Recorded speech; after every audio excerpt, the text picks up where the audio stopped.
എസ്തേർ എന്ന പുസ്തകത്തിൽ നിന്നുള്ള വായന 3-ാം അധ്യായം. ഹാമാൻ യഹൂദർക്കെതിരെ. ഇവയ്ക്ക് ശേഷം അഹസ്വേരൂസ് രാജാവ് അഗാഗ് വംശജനും ഹമ്മേദാത്തായുടെ മകനുമായ ഹാമാന് സ്ഥാനക്കയറ്റവും ഉന്നത പദവിയും നൽകി. അവനെ മറ്റു പ്രഭുക്കന്മാരെക്കാൾ ഉന്നതനായി പ്രതിഷ്ഠിച്ചു. കൊട്ടാരവാതിൽക്കൽ ഉണ്ടായിരുന്ന സകല രാജസേവകന്മാരും ഹാമാന്റെ മുൻപിൽ കുമ്പിട്ട് ആദരം കാണിച്ചു. അങ്ങനെ ചെയ്യണമെന്ന് രാജാവ് കൽപ്പിച്ചിട്ടുണ്ടായിരുന്നു. എന്നാൽ മൊർദെഖായി മുട്ടുമടക്കുകയോ അവനെ വണങ്ങുകയോ ചെയ്തില്ല. കൊട്ടാരവാതിൽക്കലുള്ള സേവകന്മാർ മൊർദെഖായോട് ചോദിച്ചു, എന്തുകൊണ്ടാണ് നീ രാജകൽപ്പന ധിക്കരിക്കുന്നത്? പല ദിവസം പറഞ്ഞിട്ടും അവൻ കേൾക്കുന്നില്ലെന്ന് കണ്ട് അവൻ വഴങ്ങുമോ എന്നറിയാൻ വിവരം അവർ ഹാമാനോട് പറഞ്ഞു. താൻ യഹൂദനാണെന്ന് മൊർദെഖായി അവരോട് പറഞ്ഞിട്ടുണ്ടായിരുന്നു. മൊർദെഖായി തന്നെ കുമ്പിട്ട് വണങ്ങുന്നില്ലെന്ന് അറിഞ്ഞപ്പോൾ ഹാമാൻ ക്രുദ്ധനായി. മൊർദെഖായിയുടെ മേൽ മാത്രം കൈവച്ചാൽ പോരെന്ന് അവന് തോന്നി. മൊർദെഖായിയുടെ വംശം എന്ന് അവൻ അറിഞ്ഞിരുന്ന യഹൂദരെ മുഴുവൻ അഹസ്വേരൂസിൻ്റെ രാജ്യത്തു നിന്ന് നിർമൂലനം ചെയ്യണമെന്ന് ഹാമാൻ ആഗ്രഹിച്ചു. അഹസ്വേരൂസ് രാജാവിൻ്റെ 12-ാം ഭരണവർഷം ആദ്യ മാസമായ നീസാൻ മാസം ഹാമാന്റെ മുൻപിൽ വെച്ച് അവർ ദിനം തോറും കുറിയിട്ടു. 12-ാം മാസമായ ആദാർ വരെ അവർ 1 മാസവും മുടങ്ങാതെ അത് തുടർന്നു. പിന്നെ ഹാമാൻ അഹസ്വേരൂസ് രാജാവിനോട് പറഞ്ഞു, നിന്റെ രാജ്യത്തെ സകല പ്രവിശ്യകളിലെയും ജനങ്ങളുടെ ഇടയിൽ ചിന്നിച്ചിതറിക്കിടക്കുന്ന ഒരു വംശമുണ്ട്. അവരുടെ നിയമങ്ങൾ മറ്റു ജനതകളുടേതിൽ നിന്ന് ഭിന്നമാണ്. അവർ രാജാവിൻ്റെ നിയമങ്ങൾ പാലിക്കുന്നില്ല. അവരെ വച്ചു പുലർത്തുന്നത് രാജാവിന് നല്ലതാണെന്ന് തോന്നുന്നില്ല. രാജാവിന് ഇഷ്ടമെങ്കിൽ അവരെ നശിപ്പിക്കാൻ കൽപ്പിച്ചാലും ഞാൻ അതിനു വേണ്ടി ഭണ്ഡാരത്തിലേക്ക് രാജാവിൻ്റെ കാര്യവിചാരകന്മാരുടെ പക്കൽ 10,000 താലന്ത് വെള്ളി നൽകാം. അതനുസരിച്ച് രാജാവ് തൻ്റെ മുദ്രമോതിരം ഊരി യഹൂദരുടെ വിരോധിയും ഹമ്മേദാത്തായുടെ മകനും അഗാഗ്യനുമായ ഹാമാന് കൊടുത്തു. രാജാവ് ഹാമാനോട് പറഞ്ഞു, ആ ധനം നീ തന്നെ സൂക്ഷിച്ചുകൊള്ളൂ. ആ ജനതയോട് നിനക്കിഷ്ടമുള്ളത് ചെയ്തു കൊള്ളുക. ആദ്യ മാസം 13-ാം ദിവസം രാജാവിൻ്റെ എഴുത്തുകാരെ വിളിച്ചുകൂട്ടി ഹാമാൻ കൽപ്പിച്ചതുപോലെ അവർ ഒരു രാജശാസനം എഴുതിയുണ്ടാക്കി. രാജപ്രതിനിധികൾക്കും സകല പ്രവിശ്യകളിലെയും നാടുവാഴികൾക്കും എല്ലാ ജനതകളുടെയും പ്രഭുക്കന്മാർക്കും ഓരോ പ്രവിശ്യയ്ക്കും അതതിൻ്റെ ലിപിയിലും ഓരോ ജനതയ്ക്കും അതതിൻ്റെ ഭാഷയിലും അഹസ്വേരൂസ് രാജാവിൻ്റെ നാമത്തിൽ എഴുതി രാജമോതിരം കൊണ്ട് അതിൽ മുദ്രവെച്ചു. സകല യഹൂദരെയും യുവാക്കന്മാരെയും വൃദ്ധന്മാരെയും സ്ത്രീകളെയും കുട്ടികളെയും 12-ാം മാസമായ ആദാർ മാസം 13-ാം തീയതി ഒറ്റ ദിവസം കൊണ്ട് നശിപ്പിക്കുന്നതിനും കൊല്ലുന്നതിനും വംശനാശം വരുത്തുന്നതിനും അവരുടെ വസ്തുക്കൾ കൊള്ളയടിക്കുന്നതിനും രാജാവിൻ്റെ സകല പ്രവിശ്യകളിലേക്കും ദൂതന്മാർ വഴി കത്തുകൾ അയച്ചു. യഹൂദരെ നശിപ്പിക്കാൻ കൽപ്പന. കത്തിൻ്റെ പകർപ്പ്. അഹസ്വേരൂസ് മഹാരാജാവ് ഇന്ത്യ മുതൽ എത്തിയോപ്യ വരെയുള്ള 127 പ്രവിശ്യകളിലെ ഭരണാധിപന്മാർക്കും അവരുടെ കീഴിലുള്ള നാടുവാഴികൾക്കും എഴുതുന്നത്. അനേക ജനതകളുടെ ഭരണാധിപനും ഭൂമി മുഴുവൻ്റെയും യജമാനനുമായ ഞാൻ അധികാരനാട്യം നടത്തി എന്നെ തന്നെ ഉയർത്തുകയല്ല ചെയ്തത്. പ്രത്യുത എല്ലായ്പ്പോഴും ന്യായയുക്തമായും ദയാപൂർവകമായുമാണ് പ്രവർത്തിച്ചിട്ടുള്ളത്.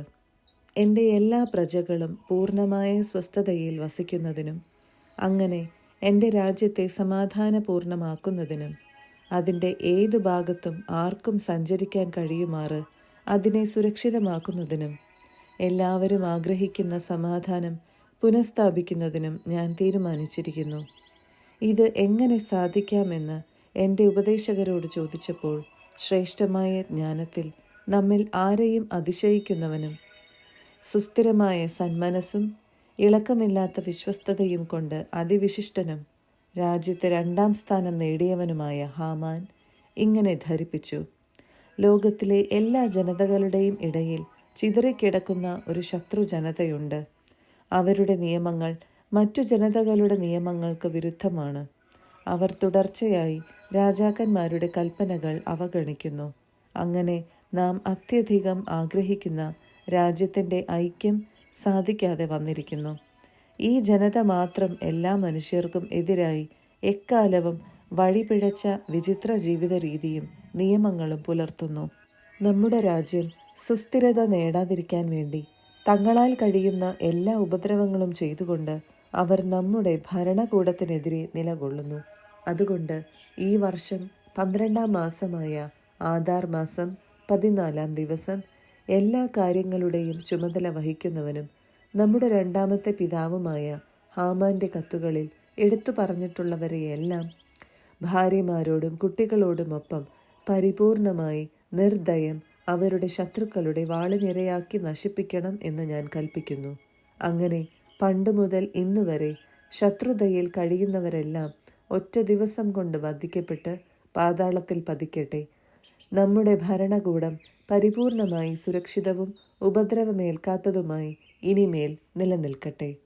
എല്ലാ ജനതകളും ആ ദിവസത്തേക്ക് തയ്യാറായിരിക്കാൻ വേണ്ടി ഈ രേഖയുടെ പകർപ്പ് രാജശാസനമായി എല്ലാ പ്രവിശ്യകളിലും എത്തിച്ച് വിളംബരം ചെയ്യേണ്ടിയിരിക്കുന്നു. രാജകൽപ്പന പ്രകാരം ദൂതന്മാർ ശീഘ്രം പോയി തലസ്ഥാനമായ സൂസായിൽ ഈ വിളംബരം പ്രസിദ്ധപ്പെടുത്തി. രാജാവും ഹാമാനും മദ്യപിച്ചു കൊണ്ടിരുന്ന ആ സമയം സൂസാ നഗരം അസ്വസ്ഥമായിരുന്നു. 4-ാം അധ്യായം. എസ്തേറിൻ്റെ മാധ്യസ്ഥ്യം. ഈ സംഭവം അറിഞ്ഞ മൊർദെഖായി വസ്ത്രം കീറി ചാക്കുടുത്ത് ചാരം പൂശി അത്യുച്ചത്തിൽ ദയനീയമായി നിലവിളിച്ചുകൊണ്ട് നഗരമധ്യത്തിലേക്ക് ചെന്നു. അവൻ രാജാവിൻ്റെ പടിവാതിലോളം ചെന്ന് നിന്നു. കാരണം ചാക്കുവസ്ത്രമുടുത്ത് ആർക്കും രാജാവിൻ്റെ വാതിൽ കടന്നുകൂടായിരുന്നു. രാജകൽപ്പനയും വിളംബരവും എത്തിയ എല്ലാ പ്രവിശ്യകളിലും യഹൂദരുടെ ഇടയിൽ ഉപവാസവും കരച്ചിലും നിലവിളിയും ഉണ്ടായി. ഏറെ പേരും ചാക്കുടുത്ത് ചാരത്തിൽ കിടന്നു. തോഴിമാരും ഷണ്ഡന്മാരും പറഞ്ഞ് ഇതെല്ലാം അറിഞ്ഞ് എസ്തേർ അത്യന്തം പര്യാകുലയായി. ചാക്കുവസ്ത്രത്തിനു പകരം ധരിക്കാൻ വസ്ത്രങ്ങൾ അവൾ മൊർദെഖായിക്ക് കൊടുത്തയച്ചു. പക്ഷേ അവൻ അത് സ്വീകരിച്ചില്ല. തന്നെ ശുശ്രൂഷിക്കാൻ നിയുക്തനായിരുന്നവനും രാജാവിൻ്റെ ഷണ്ഡന്മാരിൽ ഒരുവനുമായ ഹതാക്കിനെ വിളിച്ച് എസ്തേർ ഇതെല്ലാം എന്താണെന്നും എന്തിനാണെന്നും അറിയാൻ മൊർദെഖായിയുടെ അടുത്തേക്ക് അയച്ചു. അവൻ രാജാവിൻ്റെ പടിവാതിലിനു മുൻപിൽ നഗരത്തിൻ്റെ പൊതുസ്ഥലത്ത് നിന്നിരുന്ന മൊർദെഖായിയുടെ അടുത്തെത്തി. തനിക്ക് സംഭവിച്ചതും യഹൂദരെ നശിപ്പിക്കാൻ രാജഭണ്ഡാരത്തിലേക്ക് കൊടുക്കാമെന്ന് ഹാമാൻ വാഗ്ദാനം ചെയ്ത പണത്തിൻ്റെ കണിശമായ സംഖ്യയും മൊർദെഖായി അവനോട് പറഞ്ഞു. രാജ്ഞിയെ കാണിച്ച് അവൾക്ക് വിശദീകരിച്ചു കൊടുത്ത് തൻ്റെ ജനതയ്ക്കു വേണ്ടി രാജാവിനോട് യാചിക്കാൻ അവളെ പ്രേരിപ്പിക്കാൻ വേണ്ടി തങ്ങളെ നശിപ്പിക്കാൻ സൂസായിൽ പ്രസിദ്ധപ്പെടുത്തിയ വിളംബരത്തിൻ്റെ ഒരു പകർപ്പ് മൊർദെഖായി അവനെ ഏൽപ്പിച്ചു. ഞാൻ നിന്നെ പരിപാലിച്ച നിന്റെ എളിയ ദിനങ്ങളെ ഓർക്കുക. രാജാവിന് തൊട്ടടുത്ത സ്ഥാനമുള്ള ഹാമാൻ ഞങ്ങളുടെ നാശത്തിനു വേണ്ടി ഞങ്ങൾക്കെതിരെ സംസാരിച്ചിരിക്കുന്നു. കർത്താവിനോട് പ്രാർത്ഥിക്കുകയും ഞങ്ങളെപ്പറ്റി രാജാവിനോട് സംസാരിച്ച് ഞങ്ങളെ മരണത്തിൽ നിന്ന് രക്ഷിക്കുകയും ചെയ്യുക. ഹതാക്ക് ചെന്ന് മൊർദെഖായി പറഞ്ഞത് എസ്തേറിനെ ധരിപ്പിച്ചു. അപ്പോൾ അവൾ ഹതാക്ക് വഴി ഒരു സന്ദേശം മൊർദെഖായിയെ അറിയിച്ചു. എല്ലാ രാജസേവകന്മാർക്കും രാജാവിൻ്റെ പ്രവിശ്യകളിലെ ആളുകൾക്കും അറിയാം, വിളിക്കപ്പെടാതെ ആരെങ്കിലും, ആണായാലും പെണ്ണായാലും, അകത്തെ അങ്കണത്തിൽ രാജസന്നിധിയിൽ പ്രവേശിച്ചാൽ നിയമം ഒന്നേ ഉള്ളൂ. രാജാവ് തൻ്റെ സ്വർണ്ണ ചെങ്കോൽ അവൻ്റെ നേരെ നീട്ടുന്നില്ലെങ്കിൽ അവൻ വധിക്കപ്പെടണം. 30 ദിവസമായി രാജാവ് എന്നെ വിളിച്ചിട്ടില്ല. എസ്തേർ പറഞ്ഞത് അവർ മൊർദെഖായിയെ അറിയിച്ചു. അപ്പോൾ മൊർദെഖായി എസ്തേറിന് മറുപടി കൊടുത്തു. നീ രാജകൊട്ടാരത്തിൽ മറ്റു യഹൂദരെക്കാൾ അല്പമെങ്കിലും കൂടുതൽ സുരക്ഷിതയായിരിക്കും എന്ന് കരുതേണ്ട. ഇതുപോലൊരു സമയത്ത് നീ മൗനം പാലിച്ചാൽ യഹൂദർക്ക് മറ്റൊരിടത്തു നിന്ന് ആശ്വാസവും മോചനവും വരും. പക്ഷേ നീയും നിന്റെ പിതൃഭവനവും നശിക്കും. ഇത്തരമൊരു കാലത്തേക്കായിട്ടല്ല നീ രാജ്ഞി സ്ഥാനത്ത് വന്നിരിക്കുന്നതെന്ന് ആർക്കറിയാം. അപ്പോൾ മൊർദെഖായിയോട് പറയേണ്ട ഉത്തരം എസ്തേർ അവർക്കു നൽകി. നീ പോയി സൂസായിലുള്ള സകല യഹൂദരെയും ഒരുമിച്ച് കൂട്ടി എനിക്ക് വേണ്ടി ഉപവസിക്കുക. 3 ദിവസം രാത്രിയും പകലും എന്തെങ്കിലും ഭക്ഷിക്കുകയോ പാനം ചെയ്യുകയോ അരുത്. ഞാനും എൻ്റെ തോഴിമാരും നിങ്ങളെപ്പോലെ തന്നെ ഉപവസിക്കും. പിന്നെ നിയമത്തിനെതിരാണെങ്കിലും ഞാൻ രാജാവിൻ്റെ അടുത്തു പോകും. ഞാൻ നശിക്കുന്നെങ്കിൽ നശിക്കട്ടെ. എസ്തേർ പറഞ്ഞതുപോലെ മൊർദെഖായി ചെയ്തു. മൊർദെഖായിയുടെ പ്രാർത്ഥന. കർത്താവിൻ്റെ സകല പ്രവൃത്തികളും അനുസ്മരിച്ചുകൊണ്ട് മൊർദെഖായി പ്രാർത്ഥിച്ചു. കർത്താവെ, എല്ലാ വസ്തുക്കളെയും ഭരിക്കുന്ന രാജാവായ കർത്താവെ, പ്രപഞ്ചം അങ്ങേക്ക് വിധേയമാണല്ലോ. ഇസ്രായേലിനെ രക്ഷിക്കാൻ അവിടുത്തേക്ക് ഇഷ്ടമെങ്കിൽ അതിനെ എതിർക്കാൻ ആർക്കുമാവില്ലല്ലോ.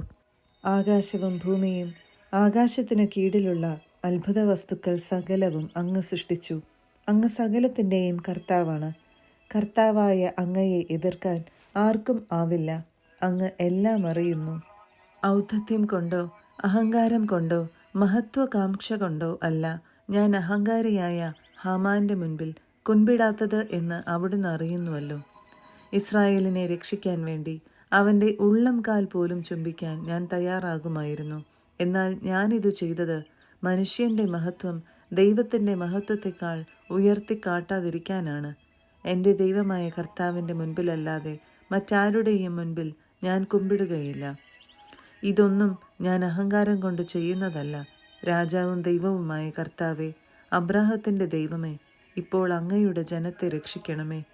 ഞങ്ങളുടെ ശത്രുക്കൾ ഞങ്ങളെ നശിപ്പിക്കാൻ കണ്ണുവച്ചിരിക്കുന്നു. ആരംഭം മുതലേ അങ്ങയുടേതായിരുന്ന അവകാശം നശിപ്പിക്കാൻ അവർ ആഗ്രഹിക്കുന്നു. ഈജിപ്ത് നാട്ടിൽ നിന്ന് അങ്ങേക്കായി അങ്ങ് വീണ്ടെടുത്ത അങ്ങയുടെ അവകാശത്തെ അവഗണിക്കരുതേ. എൻ്റെ പ്രാർത്ഥന കേൾക്കണമേ. അങ്ങയുടെ അവകാശത്തിന്മേൽ കരുണയുണ്ടാകണമേ. ഞങ്ങളുടെ വിലാപത്തെ ഉത്സവമാക്കി മാറ്റണമേ. കർത്താവെ, ഞങ്ങൾ ജീവിക്കുകയും അങ്ങയുടെ നാമത്തിന് സ്തുതി പാടുകയും ചെയ്യട്ടെ. അങ്ങയെ സ്തുതിക്കുന്നവരുടെ അധരങ്ങളെ നശിപ്പിക്കരുതേ. എല്ലാ ഇസ്രായേൽക്കാരും അത്യുച്ചത്തിൽ കരഞ്ഞു. അവർ മരണം മുൻപിൽ കാണുകയായിരുന്നു. എസ്തേറിൻ്റെ പ്രാർത്ഥന. എസ്തേർ രാജ്ഞി മരണതുല്യയായ ഉത്കണ്ഠയ്ക്ക് അധീനയായി കർത്താവിങ്കലേക്ക് ഓടി. അവൾ വസ്ത്ര ആഡംബരങ്ങൾ ഉപേക്ഷിച്ച് ദുഃഖത്തിൻ്റെയും വിലാപത്തിൻ്റെയും വസ്ത്രം ധരിച്ചു. വിലയേറിയ സുഗന്ധ വസ്തുക്കൾക്കു പകരം ചാരവും ചാണകവും കൊണ്ട് അവൾ തലമൂടി. ശരീരത്തെ അത്യന്തം എളിമപ്പെടുത്തി.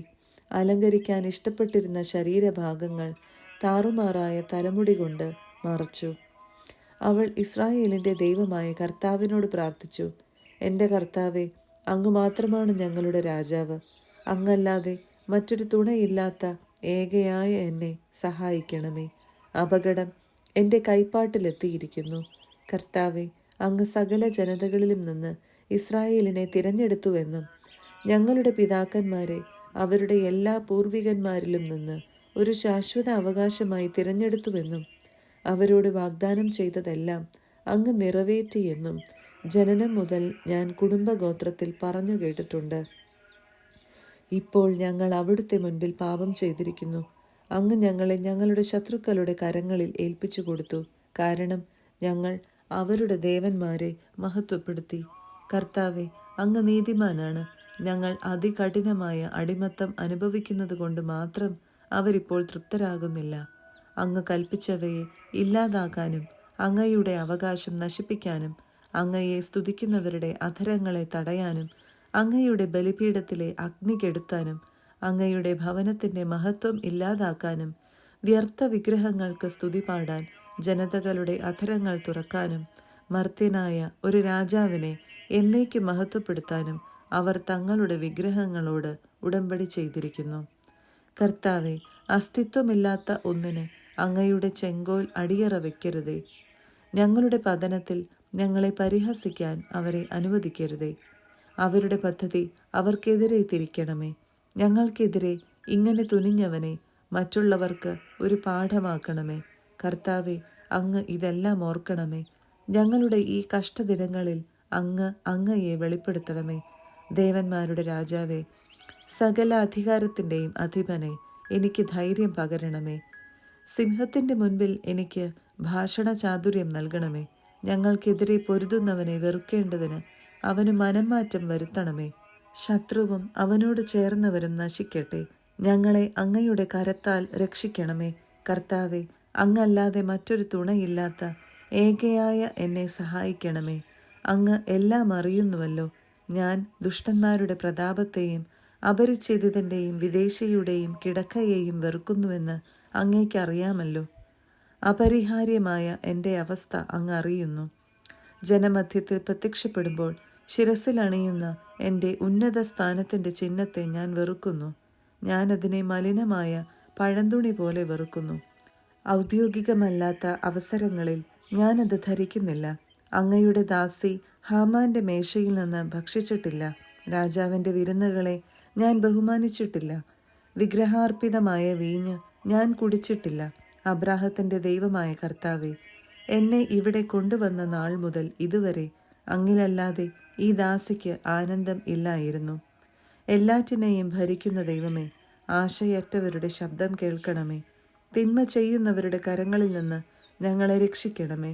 എന്നെ ഭയത്തിൽ നിന്ന് മോചിപ്പിക്കണമേ. 5-ാം അധ്യായം. എസ്തേർ രാജസന്നിധിയിൽ.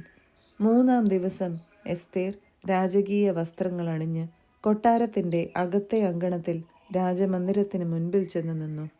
രാജാവ് കൊട്ടാരത്തിൽ വാതിലിനു നേരെ സിംഹാസനത്തിൽ ഇരിക്കുകയായിരുന്നു. എസ്തേർ രാജ്ഞി അങ്കണത്തിൽ നിൽക്കുന്നത് രാജാവ് കണ്ടു. അവൻ അവളിൽ പ്രസാദിച്ചു. തൻ്റെ കയ്യിലിരുന്ന സ്വർണ്ണ ചെങ്കോൽ അവൻ അവളുടെ നേരെ നീട്ടി. എസ്തേർ അടുത്തു ചെന്ന് ചെങ്കോലിൻ്റെ അഗ്രം തൊട്ടു. 3-ാം ദിവസം പ്രാർത്ഥന തീർന്നപ്പോൾ അവൾ പ്രാർത്ഥനാ വേളയിലെ വസ്ത്രം മാറ്റി മൂടിയുള്ള വസ്ത്രം ധരിച്ചു. രാജകീയമായ അലങ്കാരങ്ങൾ അണിഞ്ഞ് എല്ലാം കാണുന്ന രക്ഷകനായ ദൈവത്തിൻ്റെ സഹായം വിളിച്ചപേക്ഷിച്ച് 2 തോഴിമാരെയും കൂട്ടി അവൾ നടന്നു. ഒരുവളുടെ മേൽ അവൾ മൃദുവായി ചാരി. അപര പിന്നിൽ നീണ്ടുകിടക്കുന്ന വസ്ത്രത്തിൻ്റെ അഗ്രം ഉയർത്തിപ്പിടിച്ചിരുന്നു. അവികല സൗന്ദര്യം കൊണ്ട് അവൾ പ്രശോഭിച്ചു. സ്നേഹവും സന്തുഷ്ടിയും മുഖത്ത് പ്രകടിപ്പിച്ചിരുന്നുവെങ്കിലും അവളുടെ ഹൃദയം ഭീതി കൊണ്ട് മരവിച്ചിരുന്നു. വാതിലുകൾ ഓരോന്നായി കടന്ന് അവൾ രാജാവിൻ്റെ മുൻപിൽ ചെന്നു നിന്നു. സ്വർണവും അമൂല്യരത്നങ്ങളും കൊണ്ട് പൊതിഞ്ഞ സിംഹാസനത്തിൽ രാജാവ് രാജകീയ വസ്ത്രങ്ങൾ അണിഞ്ഞ് ഇരിക്കുകയായിരുന്നു. അവൻ്റെ ദർശനം ഭീതിയുളവാക്കുന്നതായിരുന്നു. തേജസ് കൊണ്ട് അരുണിമയാർന്ന മുഖമുയർത്തി അവൻ ഉഗ്രകോപത്തോടെ അവളെ നോക്കി. രാജ്ഞി ആകെ തളർന്നുപോയി. വിളറി ബോധം കെട്ട അവൾ തൻ്റെ മുൻപിൽ നടക്കുന്ന തോഴിയുടെ ചുമലിലേക്ക് മറിഞ്ഞു. അപ്പോൾ രാജാവിൻ്റെ ഭാവം ദൈവം ശാന്തമാക്കി. അവൻ പരിഭ്രമത്തോടെ സിംഹാസനത്തിൽ നിന്ന് ചാടി എഴുന്നേറ്റ് അവൾക്ക് ബോധം തെളിയും വരെ തൻ്റെ കരങ്ങളിൽ താങ്ങി. സാന്ത്വന വചസ്സുകളാൽ അവളെ ആശ്വസിപ്പിച്ചുകൊണ്ട് അവൻ ചോദിച്ചു, എസ്തേർ, എന്താണിത്? ഞാൻ നിന്റെ സഹോദരനാണ്. ധൈര്യമായിരിക്കൂ, നീ മരിക്കുകയില്ല. കാരണം നമ്മുടെ നിയമം പ്രജകൾക്ക് മാത്രമേ ബാധകമാവൂ. അടുത്തു വരിക. അവൻ സ്വർണ്ണ ചെങ്കോൽ ഉയർത്തി അവളുടെ കഴുത്തിൽ തൊട്ടു. അവൻ അവളെ ആലിംഗനം ചെയ്തുകൊണ്ട് പറഞ്ഞു, എന്നോട് പറയൂ. അവൾ പറഞ്ഞു, എൻ്റെ നാഥ, അങ്ങയെ ഞാൻ കണ്ടത് ദൈവത്തിൻ്റെ ദൂതനെ പോലെയാണ്. അങ്ങനെ എൻ്റെ ഹൃദയം അങ്ങയുടെ മഹത്വത്തോടുള്ള ഭീതി നിമിത്തം പിടഞ്ഞുപോയി. എൻ്റെ നാഥ, അങ്ങ് അത്ഭുത പുരുഷൻ തന്നെ. അങ്ങയുടെ മുഖം തേജസ്സുറ്റതാണ്. സംസാരിച്ചു കൊണ്ട് നിൽക്കെ അവൾ മോഹാലസ്യപ്പെട്ടു വീണു. രാജാവ് അത്യന്തം പരിഭ്രമിച്ചു. അവൻ്റെ ദാസന്മാർ അവളെ ആശ്വസിപ്പിക്കാൻ ശ്രമിച്ചു. എസ്തേറിൻ്റെ വിരുന്ന്. രാജാവ് അവളോട് ചോദിച്ചു, എസ്തേർ രാജ്ഞി, എന്താണ് കാര്യം? എന്താണ് നിനക്ക് വേണ്ടത്? രാജ്യത്തിൻ്റെ പകുതി തന്നെയായാലും അത് ഞാൻ നിനക്ക് നൽകാം. എസ്തേർ പറഞ്ഞു, രാജാവിന് ഇഷ്ടമാണെങ്കിൽ ഇന്ന് രാജാവിന് വേണ്ടി ഞാൻ ഒരുക്കിയിരിക്കുന്ന വിരുന്നിന് രാജാവും ഹാമാനും വരണം. രാജാവ് കൽപ്പിച്ചു, എസ്തേറിൻ്റെ ആഗ്രഹം നിറവേറ്റാൻ ഹാമാനെ ഉടനെ വരുത്തുക. അങ്ങനെ എസ്തേർ ഒരുക്കിയിരുന്ന വിരുന്നിന് രാജാവും ഹാമാനും എത്തി. അവർ വീഞ്ഞു കുടിച്ചുകൊണ്ടിരിക്കെ രാജാവ് എസ്തേറിനോട് ചോദിച്ചു, എന്താണ് നിന്റെ അപേക്ഷ? അത് നിനക്ക് സാധിച്ചു തരാം. നിനക്ക് എന്താണ് വേണ്ടത്? രാജ്യത്തിൻ്റെ പകുതി തന്നെയാണെങ്കിലും ഞാൻ നൽകാം. എസ്തേർ പറഞ്ഞു, എൻ്റെ അപേക്ഷയും ആവശ്യവും ഇതാണ്. രാജാവിന് എന്നോട് പ്രീതിയുണ്ടെങ്കിൽ എൻ്റെ അപേക്ഷയും ആവശ്യവും സാധിച്ചു തരാൻ അങ്ങ് ആഗ്രഹിക്കുന്നെങ്കിൽ ഞാൻ ഒരുക്കുന്ന വിരുന്നിന് നാളെയും രാജാവും ഹാമാനും വരണം. രാജാവ് ആവശ്യപ്പെട്ടത് നാളെ ഞാൻ ചെയ്തു കൊള്ളാം. ഹാമാൻ അന്ന് സന്തുഷ്ടനായി ആഹ്ലാദഭരിതനായി തിരികെ പോയി. എന്നാൽ രാജാവിൻ്റെ പടിവാതിൽക്കൽ തൻ്റെ മുൻപിൽ എഴുന്നേൽക്കാതെയും ഒന്നനങ്ങുക പോലും ചെയ്യാതെയും ഇരിക്കുന്ന മൊർദെഖായിയെ കണ്ടപ്പോൾ ഹാമാൻ അവനെതിരെ കോപം കൊണ്ട് നിറഞ്ഞു. എന്നാൽ അവൻ തന്നെ നിയന്ത്രിച്ച് വീട്ടിലേക്ക് പോയി. അവൻ തൻ്റെ കൂട്ടുകാരെയും ഭാര്യയായ സേരശിനെയും വിളിച്ചു. തൻ്റെ ധനമഹിമ, സന്താന ബാഹുല്യം, രാജാവ് തന്നെ ബഹുമാനിച്ചു നൽകിയ സ്ഥാനക്കയറ്റങ്ങൾ, രാജാവിൻ്റെ പ്രഭുക്കന്മാരെയും സേവകരെയും കാൾ തനിക്ക് നൽകിയ ഉയർച്ച, ഇവയെല്ലാം ഹാമാൻ അവരോട് വിവരിച്ചു. അവൻ തുടർന്നു, എസ്തേർ രാജ്ഞി താൻ ഒരുക്കിയ വിരുന്നിന് രാജാവിനോടൊപ്പം ചെല്ലാൻ എന്നെയല്ലാതെ മറ്റാരെയും അനുവദിച്ചില്ല. നാളെയും രാജാവിനോടൊപ്പം ചെല്ലാൻ അവൾ എന്നെ ക്ഷണിച്ചിരിക്കുകയാണ്. എങ്കിലും മൊർദെഖായി എന്ന യഹൂദൻ രാജാവിൻ്റെ പടിവാതിൽക്കൽ ഇരിക്കുന്നത് കാണുന്നിടത്തോളം കാലം ഇതൊന്നും എനിക്ക് തൃപ്തി നൽകുന്നില്ല. അപ്പോൾ അവൻ്റെ ഭാര്യ സേരശും അവൻ്റെ സകല സ്നേഹിതന്മാരും പറഞ്ഞു, 50 മുഴം ഉയരമുള്ള ഒരു കഴുമരം ഉണ്ടാക്കുക. രാവിലെ തന്നെ ചെന്ന് രാജാവിനോട് പറയണം, മൊർദെഖായെ അതിന്മേൽ തൂക്കണമെന്ന്. പിന്നെ ആനന്ദത്തോടെ രാജാവിനോടൊത്ത് വിരുന്നിന് പോവുക. ഈ ഉപദേശം ഹാമാന് ഇഷ്ടപ്പെട്ടു. അവൻ കഴുമരവും ഉണ്ടാക്കിച്ചു.